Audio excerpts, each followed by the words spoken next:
İyi günler arkadaşlar. Kanalımıza hoş geldiniz.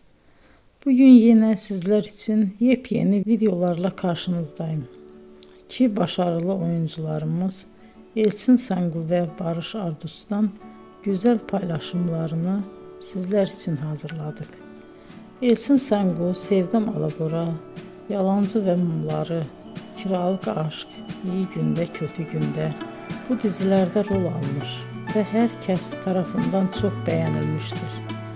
Biz de Elçin Sangu ve Barış Ardus'tan en güzel sempatik fotolarını sizler için hazırladık. Bu karelerin devamını istiyorsanızsa emeğe saygı olarak kanalımıza abone olup yorum yazmayı unutmayın arkadaşlar. Teşekkür ederim.